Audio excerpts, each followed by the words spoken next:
ধ্রুব ক্লান্ত অবসন্ন দেহটাকে টেনে নিয়ে গেল ছাদের ঘরে। যেই শঙ্কা ছিল তার মনে সেটাই সত্যি হলো। ড্রয়ার থেকে একটা অ্যালবাম বের করলো ধ্রুব। এই অ্যালবামে শুধু শালুকের ছবি, ছোট থেকে বড় পর্যন্ত খুব যত্ন করে ধ্রুব সব জমিয়ে রেখেছে। মাঝে মাঝে ধ্রুব নিজেই অবাক হয় শালুকের প্রতি তার এই বাড়াবাড়ি রকমের ভালোবাসা দেখে। ধ্রুব নিজেকে সামলে রাখতে জানে, সেই সাথে সামলে রাখতে জানে নিজের মনের সব অনুভূতিকে। চেয়ারে বসে শালুকের ছবি দেখতে দেখতে ধ্রুবর চোখ গেল দেয়ালের দিকে। মার্কার পেন দিয়ে লেখা, আমি ধ্রুব, সব কিছুতে সিরিয়াস থাকি। সিরিয়াস থাকতে থাকতে আমার টয়লেটও সিরিয়াস হয়ে গেছে, এজন্য আমার সহজে টয়লেট পায় না। ধ্রুব প্রথমে হতভম্ব হয়ে গেল এই লেখা পড়ে, পর মুহূর্তে ফিক করে হেসে ফেলল। বিড়বিড় করে বলল, আমার বোকা ফুলটা জানে না তার এইসব চালাকি সব আমার নখদর্পণে। শালুকের ছবির দিকে তাকিয়ে ধ্রুব বলল, প্রিয় বোকা ফুল, তোমার পায়ের নখ থেকে মাথার চুল পর্যন্ত সবকিছু আমার ভীষণ চেনা, তেমনই ভীষণ চেনা তোমাকে। বাম হাতে এলোমেলো অক্ষরে এসব লিখলে কি আমি বুঝবো না বলো?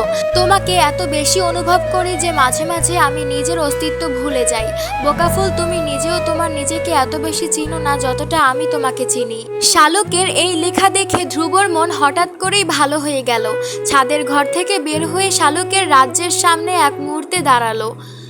শালুক লেখাটা একবার হাত দিয়ে ছুঁয়ে গুনগুন করে গাইতে লাগলো, দূর হতে আমি তারে সাধিব, গোপন বিরহ ডরে বাঁধিব। নিচতলায় এসে ধ্রুব তার ভোল পাল্টে ফেললো। হাসি খুশি মুখটি আবার গম্ভীর হয়ে গেল। ধ্রুবর বাবা সেলিম সাহেব টিভিতে তখন নিউজ দেখছেন। ধ্রুব গিয়ে রিমোটটা নিয়ে চ্যানেল পাল্টে দিল। স্পোর্ট চ্যানেলে দিয়ে খেলা দেখতে শুরু করলো। সেলিম সাহেব কিছুক্ষণ ছেলের দিকে তাকিয়ে রইলেন নির্নিমেষ। কত বছর হলো ধ্রুব তাকে বাবা বলে ডাকে না। 10 বছর হয়ে গেছে। সেলিম সাহেব চারদিকে তাকিয়ে দেখলেন আশেপাশে কেউ নেই। সবার সামনে তিনি ধ্রুবকে ডাকতেও লজ্জা পান। ছেলে যে জবাব দিবে না তা তিনি জানেন, তবুও তিনি ডাকেন সবার আড়ালে। ছেলে তার ডাকে সাড়া দেয় না। সবার আড়ালে ডাকলে রক্ষা একটাই, তিনি কারো সামনে বিব্রত হন না।